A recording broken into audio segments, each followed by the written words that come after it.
documentary, drama, even animation. You'll find it all at the Greater Reading Film Festival. I'm Jill Horner. This is Comcast Local Edition.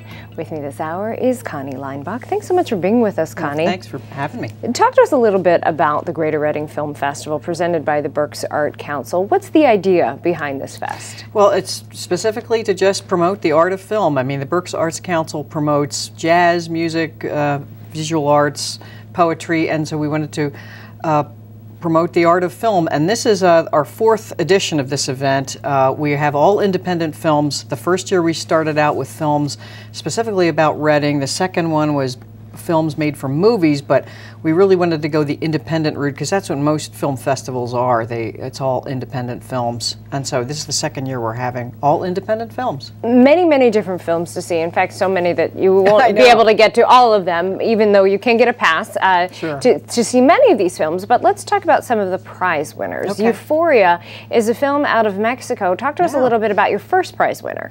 The first prize winner, it's called Euphoria. It's about an aging rock star who he's having a midlife crisis, and he sees a young, beautiful woman, and on a whim just goes on a road trip into the heart of Mexico with her, and the trials and tribulations that happen to them, and it's an interesting ending to it. The next film, the second prize winner, was actually filmed in Lancaster and has an Academy Award winner. Yes, it's called Home. It was filmed in Lancaster, as you said. It's a period piece. It's a Marcia Gay Harden is actually the main character. It's about her. She's dealing with some issues in her life, breast cancer, and she has a very precocious daughter in the film, and the daughter is actually her real-life daughter. She's really excellent, and so they're having some family struggles, and she's remembering her mother who died too, so it's kind of a film where they figure out where they have to go, what their purpose is in life, that kind of thing. So it's really interesting. The next film has sort of a similar theme, finding out your purpose in life, the nature of existence. I know, it's like, it's all-encompassing, very entertaining film by a filmmaker who went all around the world to ask all kinds of people, Aborigines, Native Americans, priests, roadside preachers, why are we here? Who is God? Those kind of questions, and the answers are really interesting, and the conclusions he comes to, which isn't really a whole lot, but because no one has the answer, right? But the journey of this movie is really entertaining. Those are the cash prize winners. Yes. You have everything from Spanish language films to documentary. I want to talk a little bit though about some things that may appeal to young people that were actually created by young people. Well, we have in our festival program, which will be around town, published shortly, we have a schedule of what might appeal to teens and 20s. We have some films done by high school, college kids. We always include them in the competition. So we have some animations.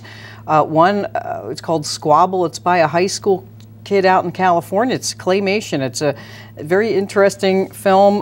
One, Crossing Borders. Kids went down to Mexico, and we're talking about immigrants. Another one, a young boy. It's called Veritas. It's a boy whose mom really wants him to go to Harvard or Yale, and what she'll do to get him to go. And there's just some really interesting viewpoints that you don't necessarily get every day in your Hollywood fare. Well, you mentioned Hollywood. Sure. So in conjunction with all of these different films, we just have a short time left. There's too much to get to that's happening at this festival. We have an opening reception and a closing one. Yes. And the closing one is all about old Hollywood glamour. Right. The festival starts November 5th, but it ends November 8th, and we're going to be showing at 3 o'clock Rear Window, the original version. And Gene London, who has a show on at the museum right now with his collection, will have a dress there that Grace wore during the film.